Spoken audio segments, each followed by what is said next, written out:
Hello welcome back to a new recipe. അപ്പോൾ ഇന്ന് ഞാൻ വന്നിരിക്കുന്നത് നല്ലൊരു സ്പെഷ്യൽ റെസിപ്പി ആയിട്ടാണ്. അതൊരു സ്വീറ്റ് റെസിപ്പിയാണ്. അത് സ്വീറ്റ് ആക്കണോ എന്താ പറയുക ഏത് ഫ്ലേവറിലാക്കണോ എന്നുള്ളത് നിങ്ങളുടെ ഇഷ്ടമാണ്. അപ്പോൾ നമുക്ക് ബേക്കറി കടയിൽ കിട്ടുന്ന അതേ ടൈപ്പ് ക്രീം ബണ്ണ് എങ്ങനെ വീട്ടിൽ തയ്യാറാക്കുക എന്നുള്ളതാണ്. അതിന് വേണ്ടിയിട്ട് നമ്മൾ മാവ് കുഴക്കേണ്ടതോ പരത്തേണ്ടതോ ഒന്നും ഒരു ആവശ്യമില്ല, മൗൾഡും ആവശ്യമില്ല. അപ്പോൾ എന്താ വെച്ചാൽ നമുക്കൊരു സ്പൂൺ മാത്രം മതി. അപ്പോൾ നമുക്ക് നേരെ വീഡിയോയിലേക്ക് കിടക്കാം. അപ്പോൾ അതിന് വേണ്ടിയിട്ട് ഞാനിപ്പോൾ 1 കപ്പ് പാലെടുത്തിട്ടുണ്ട്. ഇനി നിങ്ങൾക്ക് 1 കപ്പ് പാലില്ലാന്ന് വെച്ചാൽ അരക്കപ്പ് വെള്ളവും അരക്കപ്പ് പാലും കൂടെ ചേർത്താൽ മതി. അപ്പോൾ ഈ 1 കപ്പ് പാൽ നമുക്ക് ഇളം ചൂടിൽ കുടിക്കാൻ പറ്റുന്ന രീതിയിലുള്ള പാകത്തിലുള്ള പാലായിരിക്കണം. അതിലേക്ക് 1 ടീസ്പൂണാണ് എന്താ പറയുക നമ്മുടെ ഈസ്റ്റ് ഇട്ട് കൊടുക്കുന്നുണ്ട്. ഇനി ടീസ്പൂൺ ഇല്ലയെന്ന് വെച്ചാൽ ഒരു ചെറിയ നമ്മുടെ ചായപ്പൊടിയൊക്കെ ഇടുന്ന സ്പൂണില്ലേ, അതിലൊരു സ്പൂൺ ഇട്ടാൽ മതി. ഇനി അതിലേക്ക് 3 ടേബിൾ സ്പൂൺ പഞ്ചസാര, അതായത് 1/4 കപ്പും 1 ടേബിൾ സ്പൂണും കൂടെ എന്നാണ് പറയുക.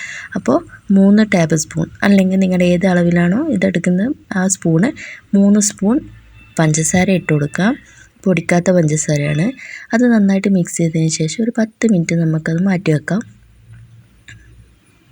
അപ്പോൾ 10 മിനിറ്റിന് ശേഷം എടുത്തപ്പോൾ ഇത് മുകളിലൊരു പാട പോലെ കാണും. അപ്പം നമ്മുടെ ഈസ്റ്റ് പൊങ്ങി വരുന്നുണ്ടെന്ന് അർത്ഥം. അപ്പം നമുക്ക് എന്താ പറയുക, ഇൻസ്റ്റൻറ്റ് ഈസ്റ്റ് ആണെങ്കിൽ പെട്ടെന്ന് തന്നെ ആവും. ഇനി ഇല്ലയെന്നുണ്ടെങ്കിൽ 10 മിനിറ്റ് വെച്ചാൽ മതി. അപ്പോൾ ഇനി നമുക്ക് ഇതിലേക്ക് ചേർക്കേണ്ടതെന്ന് വെച്ചാൽ 2 ടേബിൾ സ്പൂൺ ഓയിലാണ്, ഫ്ലേവർലെസ് ആയിട്ടുള്ള ഓയിലാണ് ചേർക്കേണ്ടത്.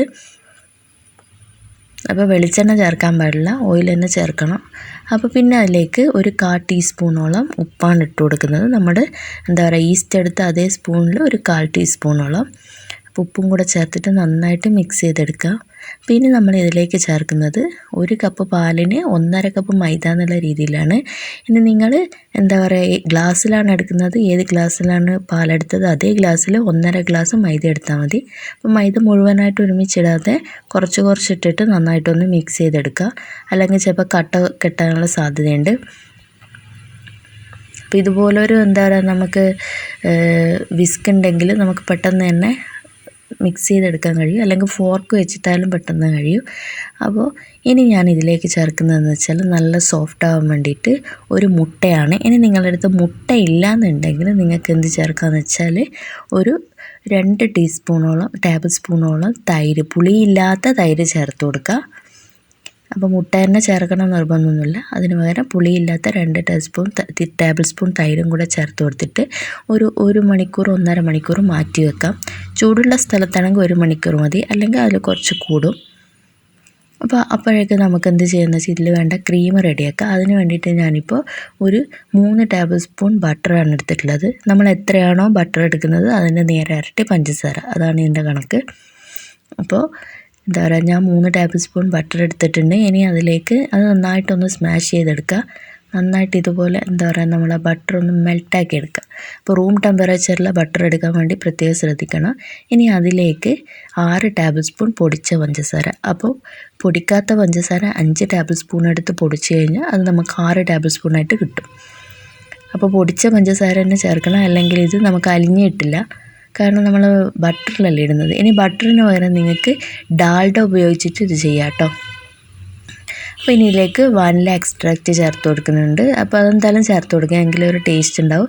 ഇല്ലയെന്നുണ്ടെങ്കിൽ നിങ്ങൾക്ക് കുറച്ച് ഏലക്കായ് ചേർക്കണമെങ്കിൽ അത് ചേർത്ത് കൊടുക്കുക. അപ്പോൾ നമ്മളിത് 1.5 മണിക്കൂറിന് ശേഷം ഞാനിപ്പോൾ 1.25 മണിക്കൂർ വെച്ചിട്ടുണ്ടായിരുന്നു.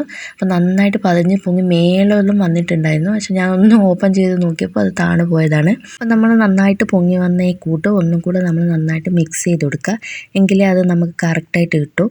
അപ്പോൾ ഞാനൊരു എന്താ പറയുക ചീനച്ചട്ടി സ്റ്റൗവിൽ വെച്ചിട്ട് ആവശ്യത്തിനനുസരിച്ച് ഓയിൽ, നിങ്ങളുടെ പാത്രത്തിനനുസരിച്ച് മുങ്ങി പൊരിയാൻ വേണ്ടിയിട്ടുള്ള ഫ്രൈ ചെയ്യാൻ വേണ്ടിയിട്ടുള്ള ഓയിൽ ഒഴിച്ചു കൊടുക്കുക. അപ്പോൾ ഇതുപോലെ 2 തവിയാണ് നമുക്ക് വേണ്ടത്. അതിലൊന്ന് നന്നായിട്ട് കുഴിയുള്ളതും ഒന്ന് കുഴിയില്ലാത്തതും. ഇപ്പോൾ കുഴിയില്ലാത്തതാണ് ഞാനിവിടെ എന്താ പറയുക മൗൾഡായിട്ട് യൂസ് ചെയ്യുന്നത്. അപ്പോൾ അത് ഞാൻ എണ്ണ ചൂടാവുന്ന അതേ രീതിയിൽ തന്നെ അതിലേക്ക് മുക്കി വെച്ചിട്ടുണ്ട്.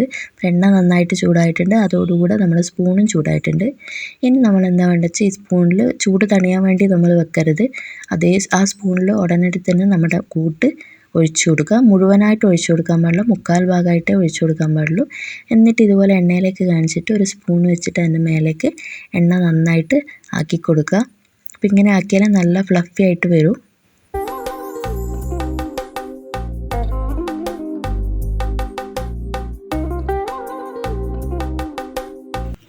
അപ്പോൾ ആദ്യം ചെറിയൊരു പിടുത്തം ഉണ്ടാവും, അത് നിങ്ങൾ സാരില്ല, ഒന്ന് സ്പൂൺ കൊണ്ട് ഒന്ന് തട്ടി വിട്ട് കൊടുത്താൽ മതി. പിന്നെ നമ്മൾ ഈസി ആയിട്ട് കിട്ടും. ഓരോ തവണ ചെയ്യുമ്പോഴും സ്പൂണ് എണ്ണയിലേക്ക് മുക്കാൻ വേണ്ടിയിട്ട് മറക്കരുത്. അപ്പോൾ നമുക്ക് ഓരോന്ന് ചെയ്യുന്നതിന് അടുത്തത് നമുക്ക് തിരിച്ചിട്ട് കൊടുക്കാനുള്ള സമയമാകും ഏകദേശം.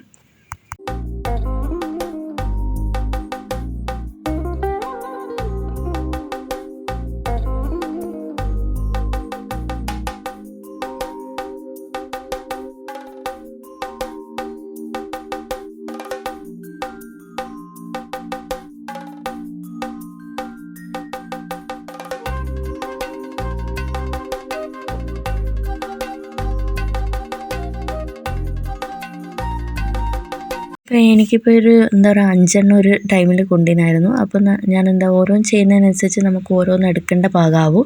അപ്പോൾ ഓവറായിട്ട് എണ്ണ ഫ്ലെയിം കുറച്ച് വെക്കാൻ പാടില്ല, എണ്ണ നന്നായിട്ട് അതിലേക്ക് കയറും. അപ്പോൾ മീഡിയം ഫ്ലെയിമിൽ വെച്ചിട്ട് ചെയ്യാം. അപ്പോൾ നമ്മളെല്ലാം റെഡിയാക്കാം. അപ്പോൾ എല്ലാം ഞാൻ റെഡിയാക്കി എടുത്തിട്ടുണ്ട്. നല്ല സ്പോഞ്ച് പോലെയുണ്ട്. നല്ല നമ്മൾ നോർമലായിട്ട് കടയിൽ നിന്ന് വാങ്ങിക്കുന്ന അതേ ബ്രെഡിൻ്റെ ബണ്ണിൻ്റെ അതേ കൂട്ട് തന്നെയാണുള്ളത്. കാരണം നിങ്ങൾക്ക് ഞാൻ കാണിക്കുമ്പോൾ കറക്റ്റ് മനസ്സിലാവുന്നുണ്ടാവും. അപ്പോൾ നിങ്ങളിൽ കുറച്ച് എണ്ണ കുടിച്ചിട്ടുണ്ടെന്നുണ്ടെങ്കിൽ നിങ്ങളൊരു കോട്ടൻ്റെ ടവൽ വെച്ചിട്ട് ഒന്ന് ഒപ്പി കൊടുത്താൽ മതി. ഇനി നമ്മൾ സാധാരണ ക്രീം ബന്നൊക്കെ ചെയ്യുന്നത് പോലെ നമ്മൾ നടുക, നന്നായിട്ട് സ്ലൈസ് ആക്കുക. അപ്പോൾ പൊട്ടിപ്പോവാതെ ശ്രദ്ധിക്കണം.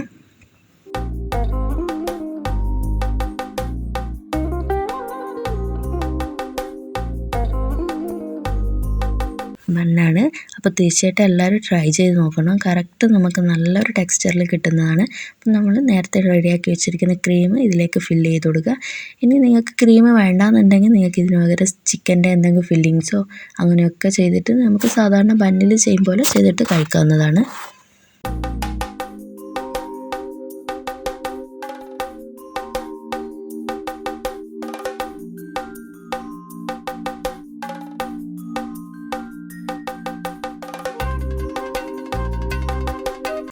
അപ്പോൾ നമ്മുടെ എല്ലാ ബണ്ണും ഇവിടെ റെഡി ആയിട്ടുണ്ട്. ഞാൻ മുഴുവനായിട്ട് ഫില്ല് ചെയ്തിട്ടില്ല, ഒരു 3-4 എണ്ണയെ ഫില്ല് ചെയ്തിട്ടുള്ളൂ. അപ്പം ബാക്കിയുള്ളത് ഓരോരുത്തർ ഇഷ്ടത്തിനനുസരിച്ച് ജാം ഫില്ല് ചെയ്തിട്ടോ അതുപോലെ തന്നെ എന്ത് സ്പ്രെഡ് ചെയ്തിട്ടും ബട്ടറായാലും എന്ത് സ്പ്രെഡ് ചെയ്തിട്ടും കഴിക്കാവുന്നതാണ്. അപ്പോൾ എല്ലാവർക്കും മധുരം ഇഷ്ടപ്പെടണമെന്നില്ലല്ലോ.